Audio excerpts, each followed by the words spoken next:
we've always said to each other, would you rather be right or happy? And I think sometimes choosing right, it might mean that you think you're happy in the moment, but that's not happiness in the way you truly mean to define it. Welcome to Superpower with Kristine Milkovich, the podcast where we help you unleash your inner hero.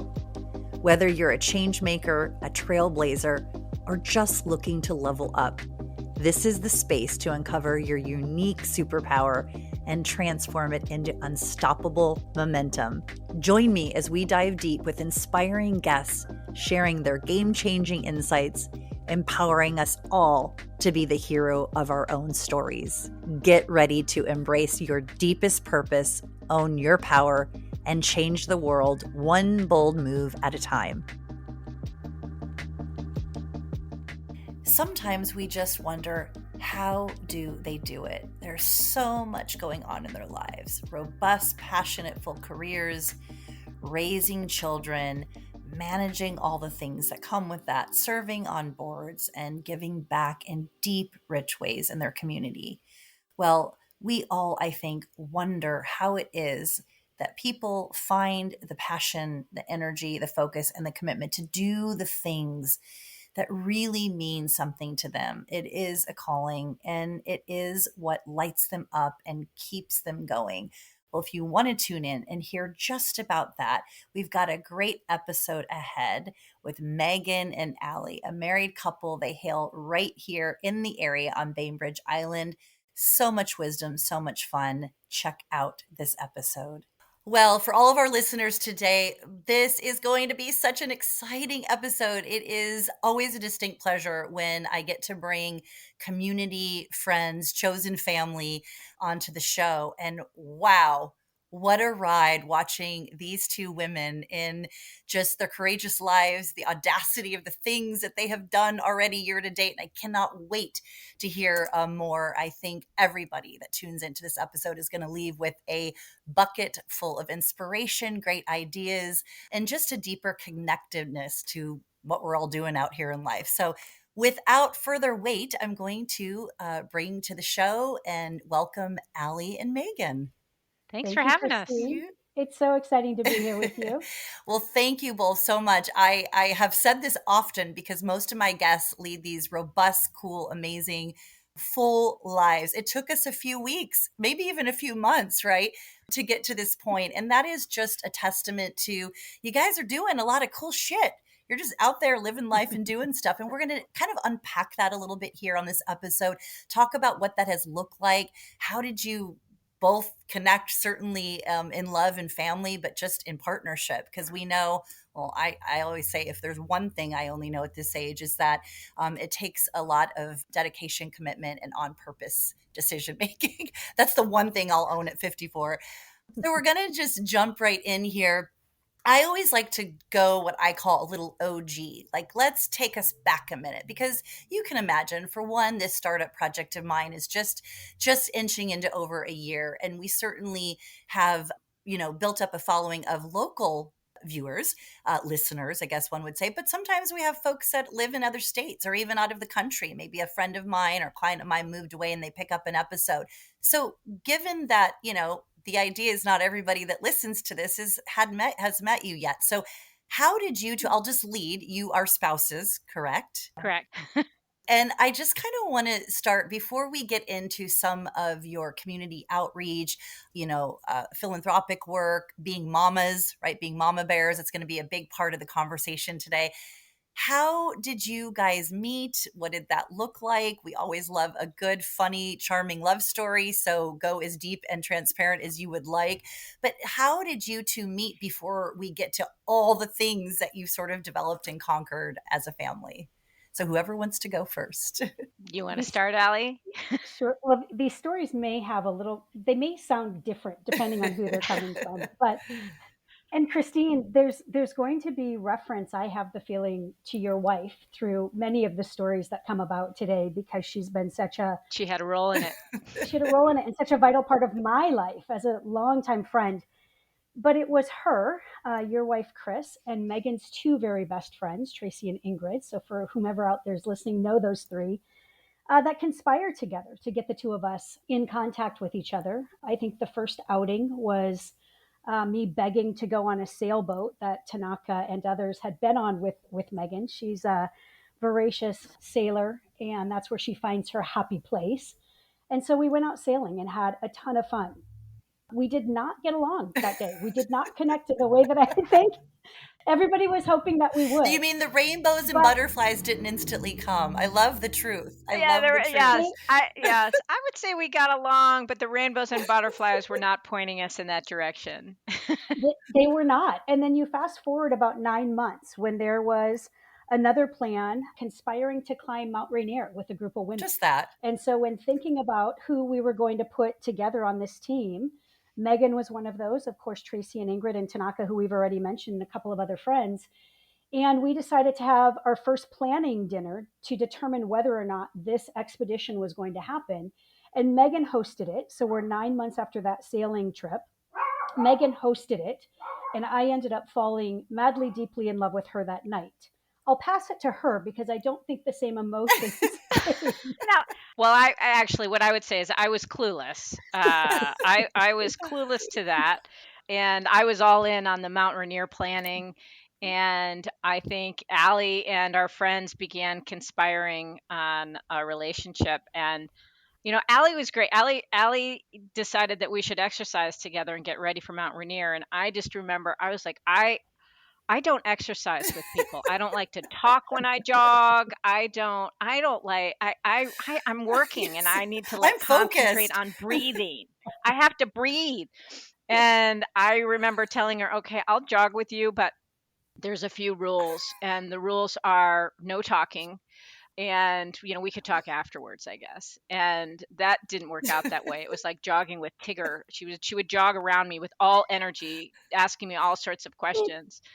And so that, I mean, to make it a little bit shorter, sorry, is that actually what ended up happening, how I realized that I was in love with Allie, was that we started talking on the phone. And I don't particularly care for talking on the phone, and I would be on the phone for an hour, 2 hours. And I had this aha when I got off the phone, and I went, "Oh my God, I'm like talking to her a lot." And so that's when we started seeing each other. I asked her out. She didn't know actually that it was a date. Some I thought it was just more training. I thought it was more training for Mount right. Rainier. It was a Mariners baseball Oh game, my right? Like in the God. spirit of sports. I Yeah. love that. Well, for one, here's the thing. This is going to be so relatable to so many people, but I'll put myself in the narrative. So, I think there's some really sweet things about that. For one, it's just a great story. But sometimes your person, your life partner, your spouse, right? Whatever everybody wants to call it, that's their individual reference. Sometimes it isn't that like, when I met Chris, it was at a 4th of July party with our mutual friend Jill Rickaball, and I was like, "Oh, have a great night. You were cool. Safe flight back to San Francisco. Peace out." I mean, truly, like when we get asked, I'm like, it wasn't that kind of a thing. But then you circle back and you're like, "Oh, wait, this is a thing, and you're really neat and cute, and I like you, and let's do this." So I think that's really raw and transparent and relatable, and I love the funny I'm the same way. I think you both know my wife is one of those, I call them psycho people that do things like marathons and swim with sharks, like weird stuff like that, like plunge in cold water. And I always say, like, when I'm doing things like that, I'm all business. Like there's no chit Yeah. chatty, there's no jokes. I was like, Like I will like cut you. I got work So to I do. I get have to it. breathe. It's like Uh, it's so easy for some people. That would not be me. yeah. I will tell you that before Allie walked in the door, she called Tanaka and she said, "What do you think I need to know before we exercise?" And she said, "Oh, something you should know about Megan. She doesn't do matchy match." And Allie said, "Well, that's a little late. My whole outfit is completely aligned." And she walks in, and I am wearing like running tights with holes in them, like a tent for a jacket because it was pouring out rain. I looked like I was exercising and not trying very hard. Oh And my. I look like a 2-year-old Garanimal, Hey, if you know what that brand was. I know. I know. Allie, I love a good look. I love a good fashion story. So not lost on me. Way to get ready for your first date that you both didn't really know was a first date. Oh my God, that Yeah, is so sweet. exactly. Well, we could have a whole episode on that. And don't think when I say that to people, I Probably. will call you back. Like, I'm a good Yeah. stalker. I'm a professional stalker. So we've got that down. But that really is the baseline. Like, I think there's so much romance, especially in a tenured, developed, mature relationship, marriage, family, kind of going back to those grassroots. Like, where did it all start? Like, what was the spark and what was the funny things that brought us together? But that being said, which we're going to get to kind of some of these really, in my mind, huge things that you have decided to do together in life. But did you kind of know early on when you started dating and maybe becoming a little bit more serious, and it wasn't just about the workout for Mount Rainier? Did you realize early on that you shared such a connection with your values and kind of sort of the arc of what you saw coming in your future, for, not only a partnership, but just like living out your kind of adult dreams and goals? Tell us and the listeners a little bit about that, because I think that's such a base for where we're going to be kind of going in this interview. Yeah, I mean, I think as I started to share, as we started talking on the phone, and the more we talked, the more I realized that she really was the one for me. And for me, it really came to her values around family, her values around community, her values around friendship and people and giving back to the community. It was clear what she was doing with her career. It was, because when I first met Aly on the sailboat, it was all fun, and for me, it was all fun, but I was like, oh no, I need depth, and I was like, in those conversations, I was like, oh wow, was I, my first impression was so wrong. Mm, And just goes to show you shouldn't actually take first impressions in my mind. I knew once we started talking, I knew. And it goes back to actually something my mother always told me, which was you really should look for somebody in your life that you love to talk to. mm, And she told me, I remember she told a story of her with my father on one of their very first earlier dates, and he had taken her home, and she lived with her parents at the time in her early 20s, and he stayed under they were under the Christmas tree kind of lying there talking until morning. And she told that story to me, and she said, I knew with your father then. And it felt like that to me in the conversations I had with mm. Aly. Megan, are you going to make me cry? My first time crying on Superpower. I've gone over a year. Thank you. That's so sweet. It's true. I mean, I think that, the rainbows, the butterflies, that initial first love feeling. I mean, come on, right? Who doesn't love that junky adrenaline feeling? And it's great and it's wonderful. But to really just want to be in someone's space and talk to them, right? And really honor and respect them. Mhm. What a gift. And Aly, like, tell us a little bit about for you as well. Like, when did you start realizing, like, this is somebody I could do some really big things with and love, by the way? Well, it started for me that dinner that Megan hosted with all of us deciding whether or not we were going to climb Mount Rainier. And I think the first thing for me was she was willing to look adventure straight in the eye, Mm, and take on something like that, and say yes to a big challenge. I mean, that's incredibly yeah. exciting. And I know we're going to talk a little bit later about some other big challenges we've taken on in our lives. And I think that's part of the theme for Yeah. us. I found Mm, strength in her mm, immediately, even watching her sailing that day. There was just a steadfast, mm, and a knowing presence about her, fearless, which were things that I was incredibly attracted to. But what I will say is that ability to communicate with somebody, I take communicating very seriously. I think it's something that can get you excited about things. It is something that can get us out of hard mm, situations. I think it's something that takes bravery. And we have been in spaces where felt like all we could do with each other at the time was communicate, and that has always been an open line for us. And I think it's really our strongest, it's our anchor, it is our mm, absolute anchor for us. mm, I don't believe there's, and this is kind of silly, but I don't believe in our 20 years of being together that we have ever gone to bed angry mm. a night. Have there been plenty opportunities where we've had disagreements and anger? Yeah. Absolutely. But that ability to come back and say, Yeah. hey, the energy we have right now is not worth it. Let's figure Yeah. this out. And we Wow. always we always get to that Oh, space. It's a strength of what Ally's a too. gift. I'm not so great at apologizing, and Ally's really good at it. I'm trying. Oh. I'm a work in progress. Well, take a Well, lucky number, one of us Megan. is. Aren't we all? Aren't we all? Oh man. Well, I love just the transparency of that, already early on. Is trite, yin and yang, or, we all have those strengths where one goes a little higher, one goes a little lower. But if you can always come back to that center of love and that you want to work it out, Mhm. Aly, that is the best advice. Don't go to bed angry. Oh man. I mean, put a fork in me. Like, we could stop the show right now. That's the juice. That's the good stuff right there. We can all get our feathers ruffled, but man, is it not a good way to wake up in the morning. So I appreciate you sharing that. We've we've always said to each other, "Would you rather be right or happy?" Mm, And Hmm. I think sometimes choosing right does not. It might mean that you think you're happy in the moment, yes. but that's not happiness in the way you truly mean to define it. Ooh. It's funny. So Sometimes in the moment, I'm like, I'd rather be right, but I know I was like, yes, I you're need to right. be I happy. need to be happy. And so Thank you for reminding me, I would Aly. we remind each other of it often. And actually, we learned something from friends of ours who were married, and they said once to us, it's really stuck with us, and we've used it for years. Is I pledge my love to you today. Mm, And because it keeps you in the moment of, hey, today here's where I'm at. I just want you to know I pledge my love to you. And it's something that our friends who've done are married for yeah. years, who they'll continually kind of, it's a motto of just I pledge my love Mm. to you today. But because that's Uh, all we have, right? I mean, what a wonderful mhm. way Exactly. to navigate a lifelong marriage. Should we all be so fortunate, right?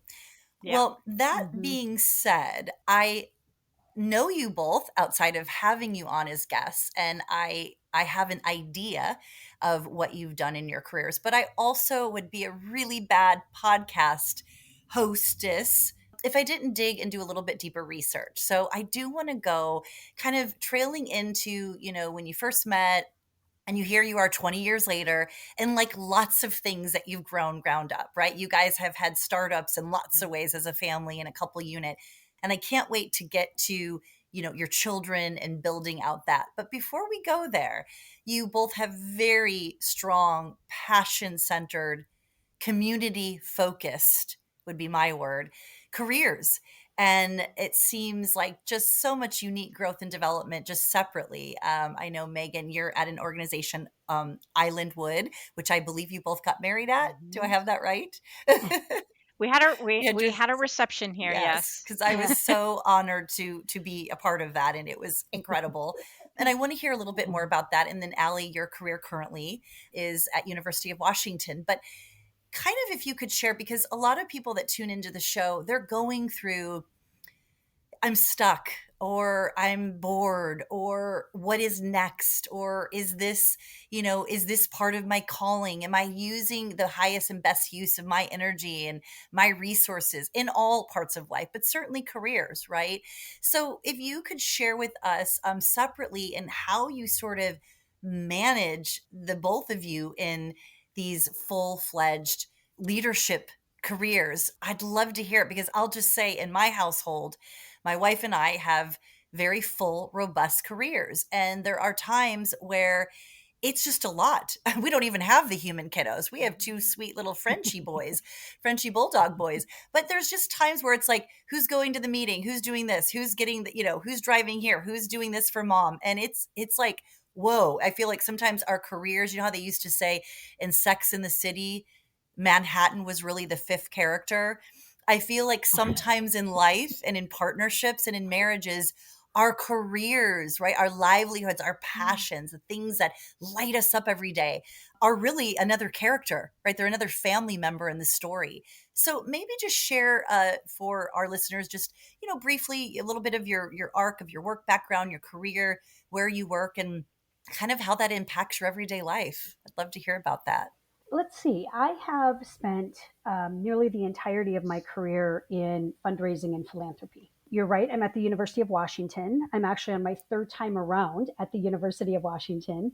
And I have about 15 years, 14 or 15 years, I think, in its entirety that I've committed to the UW. I credit the University of Washington with my continued love and passion for the work that I do. I grew up in my field of philanthropy and fundraising at the UW. I think it's an extraordinary place to work, and it's an extraordinary place to learn to do this Mm. work. Very, very mission centric. Everywhere you turn, every corner, every facet of the university is worthy of promoting extraordinary Mm. work. Right now, right now, my role is at UW Medicine, helping to be one of the architects of the next comprehensive campaign for UW Medicine. And, I can truly say for the first time in my life that my work is about saving, Mm. saving lives Mhm. Yeah. because of it being UW Medicine. I'm Truly. kind of joking about that.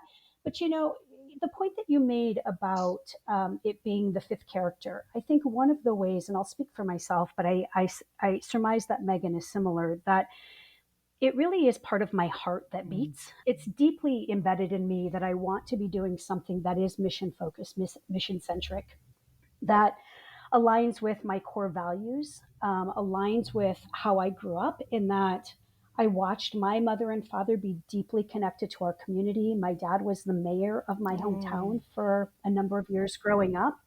And so I saw, service to community members. And that is something that I have lived with my entire life. And I really do believe that being in community is where a lot of things happen. I think we can solve some of the most challenging problems we have by bringing community together and working toward a communal solution.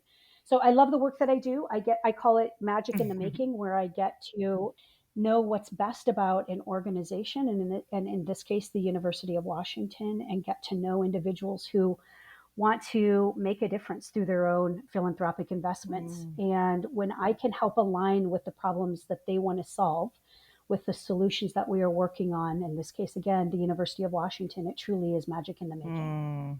I It's love an that. extraordinary space to be. That's so wonderful. Think of how many individuals, I would say all of us maybe at some point have felt this or lived this, where you're getting up every day and you're going, it's the difference between a job and a career, or, something that lights you up, as you just very beautifully illustrated, where you're just sort of dreading it.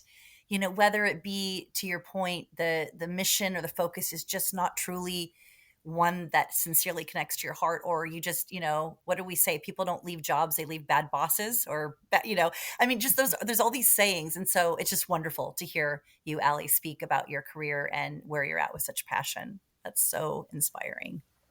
Love it. Kristine, if I can just add one thing to that, because I loved how Yeah. you started this section around saying, people might be in varying spaces with their own professional careers or their professional lives, or thinking about the what's next for them or where are they headed. I think for me, I am somebody who does not shy away from change. Megan, on the other hand, has this deep loyalty to the work that she does, and has been in a couple of really, really incredible jobs for a number of years. Change for me often comes because I've recognized that perhaps what I'm doing, my soul, I'm not feeding myself. I'm not Mm. finding that my heartbeat connected to what the work might be Mm. at a day to day level. And that's when I ask myself, what is it that I need to be doing? I'm not afraid to ask the question and really think about what is it that fills my tank.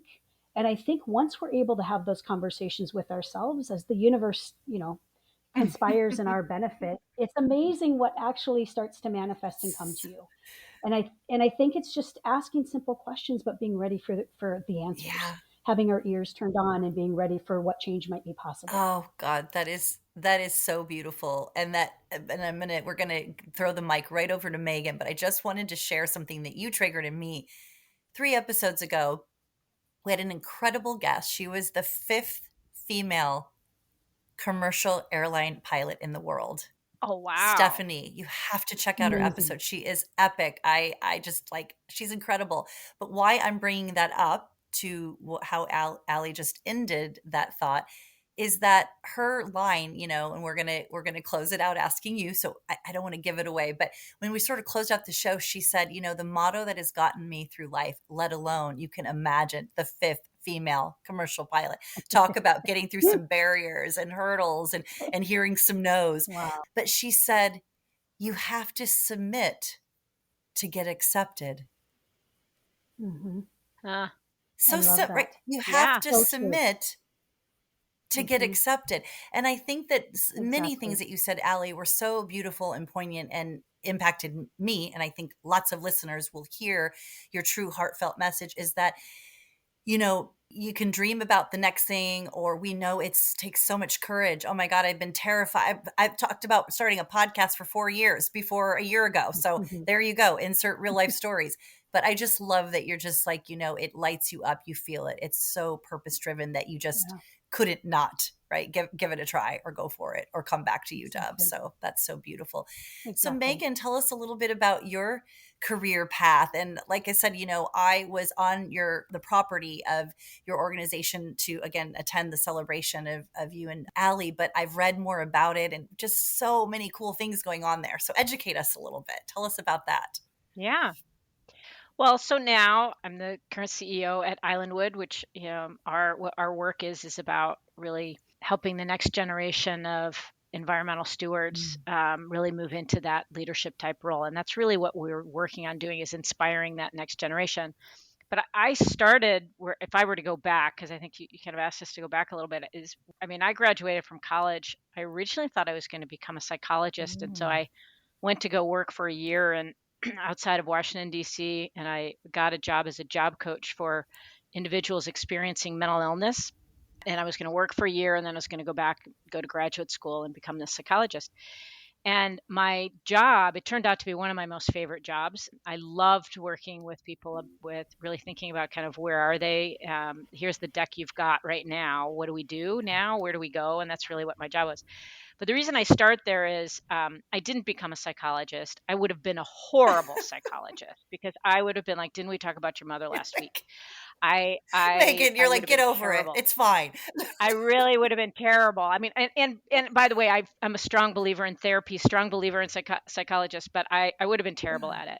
But I ended up working in an organization which was really fantastic. I chose somehow I was lucky enough to choose the right place, the right boss, the right organization, and the right timing because they were growing. I ended up having a boss that was really supportive. I ended up having a boss who I wanted to grow the program because I could see all the needs and they're like, if you want to do this, well, they'll go write a grant. If you want to do that, go for it. And they gave me a lot of leeway to do it.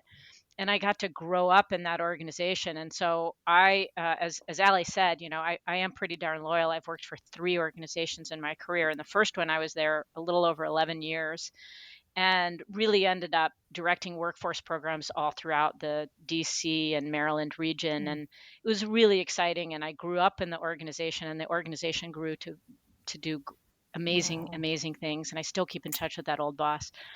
But the reason I say that is that I was in Baltimore, and at the time, and this gets to kind of Aly's talk of manifestation. At the time, I was like, oh, I'm setting roots in Baltimore. I don't know if I want to live in Baltimore. Like I like Baltimore, but I don't know. Like I want to be intentional now with my life. So I took this piece of paper and I wrote, well, I wrote pictures of mountains, I wrote water, Oh. I kind of envisioned what I wanted, and then I folded it up and put it in my little journal.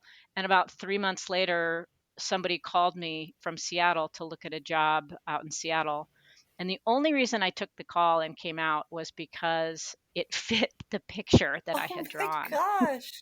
And because I really loved where I was working, and then came out to Seattle. I remember meeting with the board and meeting with folks, and I thought if these people are for real, I want to work for them because they have so much passion for the work. They have so much commitment. And so I did, and I came out to Seattle, And and Megan, was that Fair Start, if you don't mind me asking? Yeah, what an yeah, so that was organization. Fair Start, and they really were, and it was small it was really small at the time. It was a smaller budget, smaller size staff, but that the passion that they all had, I really was like, if these people are for real, I want to Yeah. work for them. You And just so, knew. Yeah. yeah, yeah. And again, I felt like I got lucky with the people I worked with.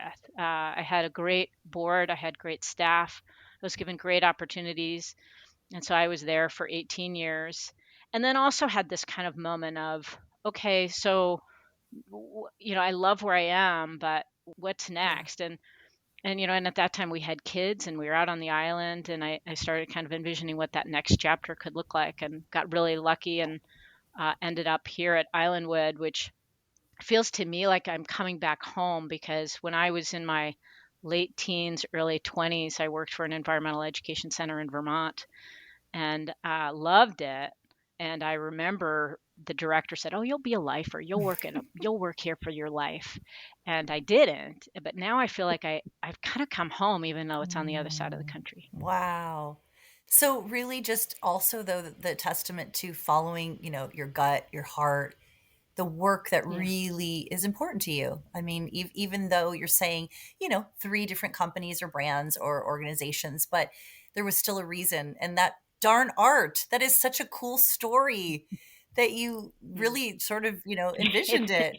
and it's not real art, and I still have it, but I wouldn't call it art, but it Um, was my manifestation of what I wanted my life to look like.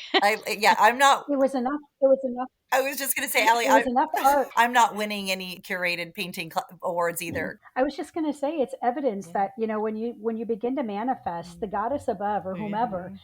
they'll interpret it in whatever way we need them to, Oh right? yeah. So it can be chicken scratch or whatever. Yep, So it's yep. pretty powerful. Energetically, Yeah. you already knew. You already had the vision. I love that so much. Mhm. So I want to now kind of like learning a little bit about just like one of the things that fills your day, week, month, and year. These passionate, lively careers. I also know that you have some humans that you've raised, these special beings called kids, your family.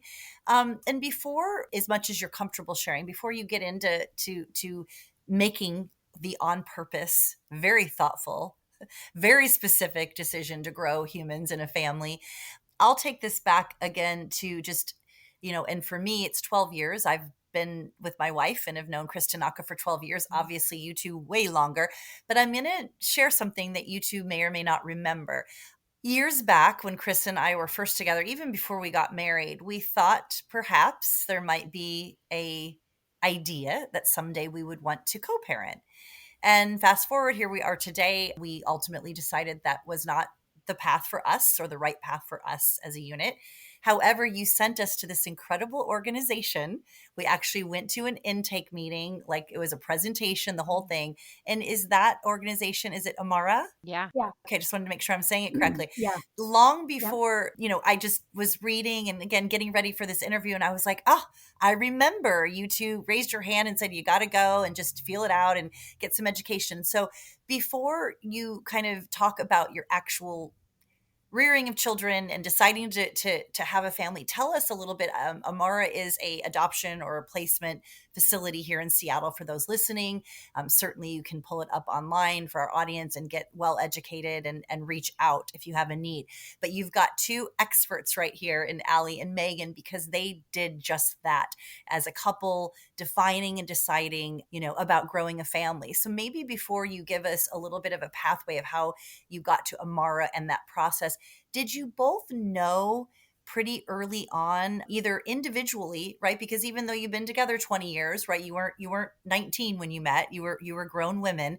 Did you both know that you had a passion for wanting children and to have a family? That would be question number one. And then how did you kind of start, collaborating to make that happen as a spousal unit? I think I'll speak for myself and then Megs, I'll let you speak. I think I knew that I would always have kids. There is not a memory that I have of my own childhood that doesn't involve one of my siblings. I have a younger Mm, sister, an older brother, and an older sister. So three other siblings. There's four of us. And the pain points of growing up, a sibling is involved. The most celebrated times of growing up, a sibling is involved. When I reach for the phone in a time of need, outside of calling my wife or needing my wife, it is one of my sisters that I mm, call. And so, family to me has always been something that is so absolutely extraordinary. And to be able to create that mm. for myself and with somebody else is something that has always been a priority for me. Yeah, And Megs, I'll let you I share love as that. well. Yeah, I when I was little, I think I always wanted kids. Matter of fact, I wanted a lot and I wanted a crazy chaotic household. Little did I know. However, yeah, I think I think when I realized I was gay, I gave up on that. I didn't Mm, think it was possible. I didn't know that it was possible. right. And so I wasn't thinking about it for a while. But then when I could see others and I saw it was possible, for sure, I kind of went back to maybe my childhood vision of, yeah, I want kids and I want a crazy household, which we got. We did. Watch We did. what you ask for, right? Yeah, right. Watch what you ask for. And so, yeah, I go back to kind of when I was a kid. I remember that feeling and I remember talking about it, but I had given up on that. I Mm, didn't think it was possible. right. A lot of great things have Yeah. changed. Yeah. Well, before you to jump into kind of sharing your, what I would say for our audience, your coming out story around adoption and the process and the takeaways and the things that you maybe, I'm sure, currently constantly do when somebody asks for maybe advice or some, life support around this. Before you get to that, you said something really important, Megan, is, I think queer LGBTQ plus representation in many ways is something, given our current age group, right? We're all about the same on that plane in this audience, in this studio right now. That's why it is so important. It is so important, you just being here today on this show. Who knows who will pick up this episode or will see it on the show's Instagram. And I think the more that we can hear the stories of folks that came before us and are currently amongst us, that, sort of pushed through those barriers. And we know they're currently still wickedly powerful, and currently in our current political climate, that's a whole nother podcast. But I think you just sharing and being so vulnerable and open to say, I always thought I'd be a mom. I always thought I or wanted to have a spouse and a family, but I just didn't quite see how that would look because of all the barriers. So I really appreciate that. Yeah. Megan and Aly, would you like to kind of add to that, or kind of how you sort of came to the adoption process, and how did you get started? How did you find Amara? All the things. Well, it's so funny because Meg's helped me out here. It was how many years ago that we adopted the kids? So in 2013. 13. Yeah, so Oh, we're yeah, 13 when they came out of foster care. It was 13. 14 when we adopted. So, and since then, I have joined the board for Mm, Amara.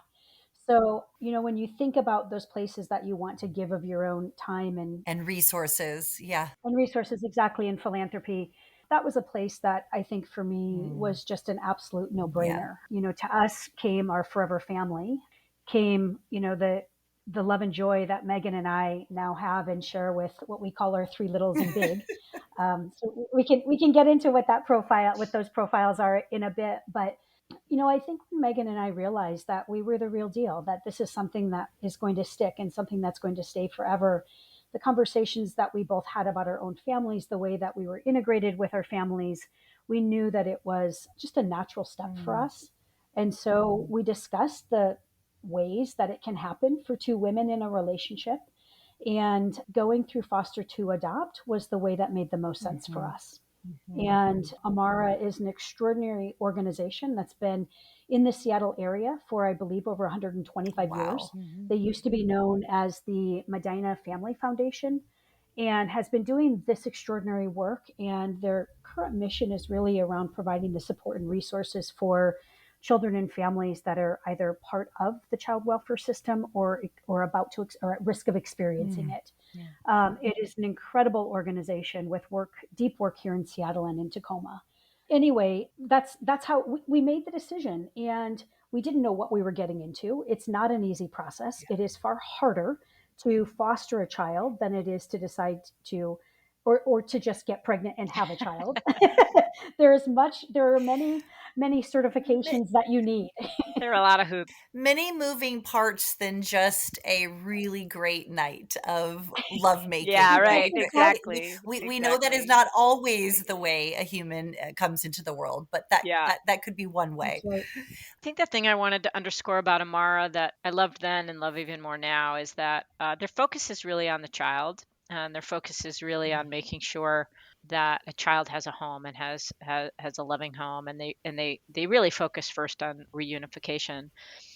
The reason I say that though is it also can be hard as an adopting parent or as a parent going to foster, but I really loved that approach because it really wasn't about Amara isn't really correct me if I'm wrong, Ellie, you're on the board, but it's not necessarily about meeting our needs as a parent, wanting to be family, wanting to be with a family. It's really about what they're thinking about is really the kid. And they reminded us of that numerous times in meetings. Mm. Yeah, I'll agree with that, Megs. I just take a data centric approach to the needs of the child, looking at kinship care, family members first, but recognizing that there are many paths to kids finding permanency in the best way that they Mm. possibly can. Which it can Mm. it can So make it challenging as a parent, as a to be yeah, parent or as a foster yeah, parent. It can that can really it's difficult on your heart. That process is hard on your heart. yeah. You're focused on the same thing. You're focused on the kid, but you really want to be with the kid. Yeah, you're like, we want So this to come together. We're ready. Well, you both just said something mm, so important in slightly different ways is their standard. It sounds like their standard to commitment and their standard of how they are making sure the child is always the priority is high. I mean, you both kind of said yeah, that separately. That's incredible. Was Amara recommended to you? Did you read about it? And like you sent Chris and I there to get just sort of an informational? Is that just how the ball started rolling? I think we just did some remember. research, didn't Yeah, we? and I I think think we just, yeah, and I knew of Amara through my work, and I knew somebody who had been on the board. So I think I knew of them, but Hmm. I didn't really know a Yeah. lot until Allie and I went and start when we started meeting with them, and then we learned a lot about their process and what they think about. Because at the time, of course, when we went, we're like, we'd like to start a family, and they're like, great, and let's talk about kids Yeah. anyway. Yeah. Well, there's a couple things, and like I said, this is your show, so you're going to take it where you're comfortable, and we'll define where you're not. But I think for a lot of people, even other friends and community members of mine in my life that have adopted children, or more than one in your case, to keep families together or for other reasons, yes, it's about becoming parents and creating a safe environment and a loving environment and a nourishing environment for these wonderful human beings that are now your children that you love, you would do anything for. But tell us a little bit about, and it's not necessarily specific to your children, just the landscape of deciding if this is a pathway of where you want to go to build a family. Is there are lots of then things that come with that, right? It could be external abuse that happened throughout the different placements in that individual's life. It could be ability challenges when going to school, or behavioral things that have to be, really focused on to ensure not only a child's safety, but care and love from a parental standpoint. Are you open and willing, again, and it doesn't have to be even your own personal experiences, but why that is so important, and why being transparent and educating yourself on the reality, right? If either of you would be willing to just touch on that, because I think that, like many things in life, be it film, be it literature, be it cultural, be it storytelling around a holiday party, I think that the family unit can be very romanticized for lots of good reasons. Both of you just led with, you come from families that you love and you have connection with, and that you have incredible memories of how that ecosystem impacted you as children, and certainly has provided some sense of the women, the individuals you've grown into. But it's not all rainbows and butterflies, and I'm not a parent, but I can only imagine, because I also too come from a family. I come from a family of origin, or a family that loved me. So talk to us a little bit about, what does that look like, and why is that such an important thing to be aware of when you decide to go down this path? I'll jump in really Mhm. quick, Megs, but you probably have, even better things to say than I do in this space. But, I actually think that parenting, regardless of where your kids are coming from, if they're biological kids, or if you're fostering and adopting, or through kinship, or however your family unit may come together, parenting, I think, is one of the hardest things that we do. I think, people try to create playbooks for parenting, but it doesn't ever play out that way.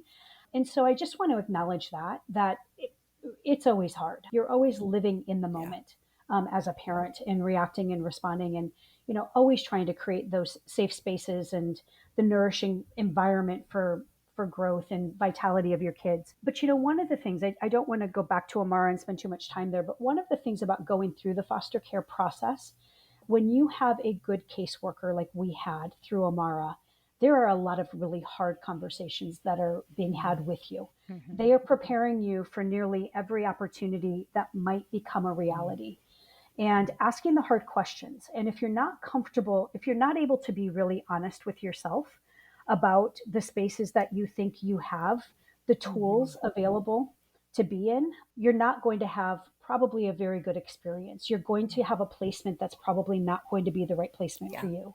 And again, thank goodness for the ability for Megan and I to communicate as well as we do. We decided from the very first moment of our conversations that we would be as open and honest with each other with zero judgment about what we felt we were capable to do in this space of fostering with we were hoping that the possibility to adopt, and that's exactly what happened. Yeah. Wow. I would say they took away the unicorns and rainbows. Yeah. And they really had, this never happens, when you're about to be a parent by, by traditional methods. You're not, I mean, yes, you're thinking about things, but you're not really, I don't think you're asked the questions that Amara asked us, Yeah. but it was really good because Aly and I were really honest with each other of what we can and what we felt we could handle. And actually, I really Aly and I are greatly matched because Aly she was really like, I think we can she was always kind of going a little further. And I was like, oh, I'm nervous about this or I'm nervous about that. And came down to it because we were originally going to adopt one child and it ended up four. And I remembered those moments, and it was Aly who was like, I really think we can do this. I really think we can do this. And I knew I wanted it, but I am way more of a need to process it. And I was processing it. And she's like, I just in my gut know. I just in my gut know. I mean, I remember after we said yes to having three children, 1, 2, and 3, that were going to arrive within a short period of time. I was in a different part of the country. And I remember going for a jog and I remember thinking it was going to be this like euphoric jog. I was going to go for this jog. I was going to be so excited. This is like such a moment in my life. And I had a full panic attack midway in. It was the best decision we ever made in our whole life. And yeah, there's lots of things that are very challenging, and it sounds trite to say that it's one of the most rewarding, but it truly is. Wow. And so I guess that's why people say it all the time. Oh, I love that.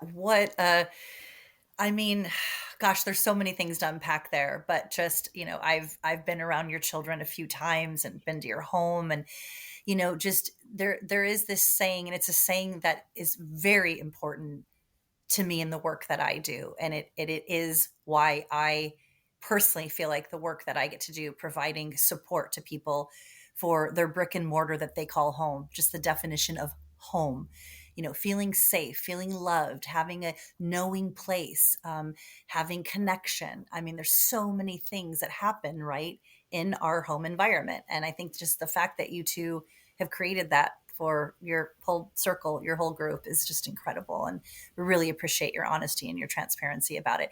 If you could give advice or even just, hot tips, even they could be as tactical as that, for individuals that are thinking about going down this lane, be it adopting 1 or 5, like you and, family of 4 that you ended up with, like what would it be? I mean, certainly guiding them to Amara, but is there anything just high level where you're like, these are some really important things to just start the building blocks with? What would that be? Well, I think Aly said it early, which was really, really be honest with yourself, and there is no judgment of what you're able to, what you feel you're able to, or what you're not able to, because it's really important for you to really have. I think it was really important for us. I mean, we got really, I'll be honest, I think we got super lucky. We have just the most amazing, I don't even know how we got so lucky, but we got really lucky.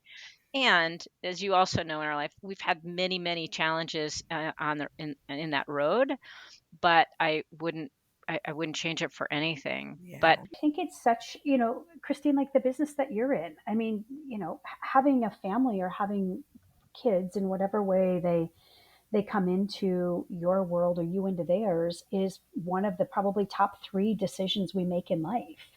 Buying a home being another one. And so I wouldn't take it too lightly, Yeah. but I also would try to find the fun, the not the fun in it, but yes, it's a big decision, but maybe just have lots of conversations with people. Yeah. Determine whether or not it's the right thing for you, because it's not one of those things that you can just package up and return, Yeah. right? Right. So Yeah. be pretty clear that it's the path you want to go down, Yeah. but it's so incredibly rewarding. Yeah. And that, and this is true. I think this is true for any parent with a kid. It's very true, I think, in adoption is they're like, it's like getting this onion that you continue to peel and you learn new things, but our job is to learn who they are, Mm. not to have them become something we think. And that's been such a blast, like, because they change all the time. And but it's really about figuring out, well, who are they? Right. And as they're figuring themselves out, and that just is to me like so much fun. Oh, I bet. And sometimes not fun. Sometimes not fun, Some days I'll be not honest, sometimes. so but great. but it's just, yeah. Sometimes who they think they are in the moment, you really do have to you have to redirect. Yeah. Yeah. Yeah. Yeah. Yeah. Yeah. That's a really good way of putting it. I just finished this book by Elizabeth Gilbert, Eat, Pray, Love. She's written lots of things, but her latest book Mhm. is a autobiographical story that's called All the Way to the River. And the reason I'm bringing it up in context to this Mhm. is because, be it parenting or just in our own life journey, is kind of the concept of surrendering is one of the topics in the book. Mhm. And just, you both said it earlier, but Megan, you said it about Aly, that Aly just knew. She just Mhm. innately knew. It doesn't mean there weren't questions or unresolved, how are we going to do it, or what is it going to look like? Obviously that's not the intention, but there is just this idea of trusting and knowing that how you feel means a lot, and then just trusting that in this case with the twosome partnership, there's power in numbers. You're going to figure it out, right? And that's exactly what you Yeah. did and what Mhm. you are doing every day. Absolutely. Yeah. Yeah, The absolutely. other thing I would add is if people are looking at becoming a foster parent and potentially adopting a child, be thinking about where they come from, and to be thinking about your family in a much broader way than what you might traditionally think. I mean, for example, Mm, we call ourselves the Great Big Crazy Family because our kids have all sorts of siblings, and it's really important to keep them connected, and it's really important that they're part of our lives. And yeah. and so I think that would be the piece specific around fostering and or adoption, because many of these kids, they come from another family, and it's Hmm. really that, I think, keeping them connected is really, really important. And Yeah. so that's Yeah. why I also mean, like, you discover who they are, you discover who this big family is, and you can't have these preconceived ideas Yeah. of what you Right. think your family's going to be. Yeah. God, that's so powerful. That is so well said, Megan. So before we come to our closing question, there is one question that I just want to ask because I will be so mad at myself if I don't. You both, Aly used the word missional. Megan, you also shared in your own ways how Islandwood and even the other organizations, Fair Start, that you've been a part of are very heart centric, missional, social justice, social inclination work. Because you both are cut from that cloth and it's just part of who you are. It's your life particles. In today's I need it yesterday, digital, AI, fast moving, seeking pleasure quickly world. And that's a whole nother podcast because there's a lot more I could have said about that. Hmm. How do you as parents, or what is important to you as parents to continue to not only have the representation you're providing for your children right now and our communities, but how does that in your home around, the fireplace, the cereal bowl, the emails on a Sunday while you're getting ready to walk the dog, like how do you two make that a priority, and how you're raising your children, but really just the messaging to them? Like, just tell us, what does that look like for the two of you in your lives and your family? You want to go, Megs? Do you want me to? Well, it starts by taking them on a march this Saturday. Yay. And so I think it starts by showing them, and Mm, showing them what community means, showing them what we care about, why we care about community, why we care about our neighbors, and why we care about, people that are not like us, why we care about the country. And I think it starts by taking them with us So to, it's a see do, I mean, right? I had a mentor that called it that. You We literally do. are like, it's a Yeah, see and then do. I love that. Like that's real. yeah, I yeah. love that, Megan. yeah, I think it's also okay for them to see that they have two very busy moms. Mm. We live yeah. by our calendar, our family calendar, and they know that we are juggling, who's going to get somebody from pick up from marching band practice and who's going to get somebody to flag football practice and all of the things. And it's okay for us to sometimes say, you might have to sit for 5 or 10 minutes. I've got a board meeting, right? I'm at BCF and Megan sits on a board. I sit on two boards. We're busy with our work. They see us so deeply engaged in our community. And I will say that there's an ability for us to also do that here on Bainbridge. Mm. It's an incredibly tight knit community, and we are deeply engaged in the space that we live in and the space that Megan works in as well. Mm. Our kids are 13, 14, and 15, almost 16. And I think every parent on this who listens to this podcast will not believe it, but our kids don't have phones. Mm. So we aren't constantly competing with time and space of this digital world that is so fast that you just talked about, Kristine. We're not competing with that against our kids. They don't love Now, that, by the way. do they think we're the worst moms in the world? They do think we're the worst moms in the world. Well, that But guess sounds what? about We right. have I think real things are going great Yeah, over right. there. Yeah, A you got to be doing plus. something right. I mean, and because we have real dinner conversations, and weekends are about experiences and activities, and we never have to say, "Hey, I'm talking to you. Put your phone down." At least not yet. yeah, not yet. And I mean, I will say that what I'll add to what Ali said is, clearly, yeah, we're working. We want them to see. We want them to see us busy with what we care about, and we want them to see that we always show up for them. Yeah. And I think we do. Yeah. Whether it's their games or whether it's knowing where do you show up, because that's what I remember about my parents. I remember my father was very busy with work, but he always showed up at the most Mm. important things. And I don't know. I feel like I want my kids to feel that. Wow. That just Yeah, said it all. without a And doubt. I want to just really quickly round this out. Also, Aly giving the illustration, Megan, of, potentially ending the conference call or the Zoom and saying to one of your kids, I'm sure that's a real story, but, just saying, hey, I'm going to be 10 minutes, like we're good. And I think that the idea of that, for one, is we need more of that in our society right now. It's like nobody's going to freaking die if this Uh-huh. quickness, right? And I'm not putting myself in your family story. I'm just saying, Totally. I think just the notion of like, it's okay, let's take a breath, it's 10 minutes, like we're good. So I think that's just Yeah, wonderful that you're yeah, coming from that place and that they are seeing you have these really yeah. robust, fantastic, passionate, independent lives. It's so cool. Well, nobody gets off the hook. Thank you. It's my favorite question, so we leave it for the last. But and it's really intended to not overthink and not just literally from the heart, like what comes to your brain. So, if you had to pick one superpower that fuels everything you just shared, everything that you just vulnerably and transparently just gave to our listeners today about everything from career to motherhood to marriage to partnership to giving back, being a symbol in the community of service, what would that superpower be for each of you? For myself, I think I am purpose driven, and that sometimes requires some patience. So I bring patience to that, but I am always driven by purpose. Beautiful. Thank you, Megan. What about you, Aly? I came into this world with the constitution of a hummingbird. And what that means is that I have limitless energy. Hmm. And that translates into an absolute zeal for life. Yeah. I would have team members who would quote me in saying, "We've got this. We're okay. We got this. We got this."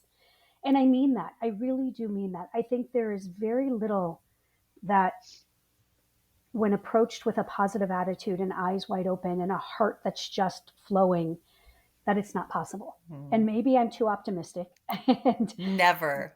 but thus far in my in my 54 years, I don't have a lot of moments that I felt burned to the ground. And so I will continue with this limitless amount of energy I love with that. small little breaks to of respite to regain my energy or my sustenance. But anyway, I I would say that's Yeah, what it I is. love it. Limitless energy. thank God we're paired. Yeah, Yeah. exactly. No, it's great. It is so awesome. And it's true. I mean, to me, when I ask that question on this show or when I get asked the same question, it is, I think, that thing that you just said it. It's sort of the thing that you feel like it will never deplete. And that doesn't mean, we don't get tired. It doesn't mean people don't get sick. It doesn't mean you don't get a cold, obviously. But you both just answered it. It's that thing that you just know.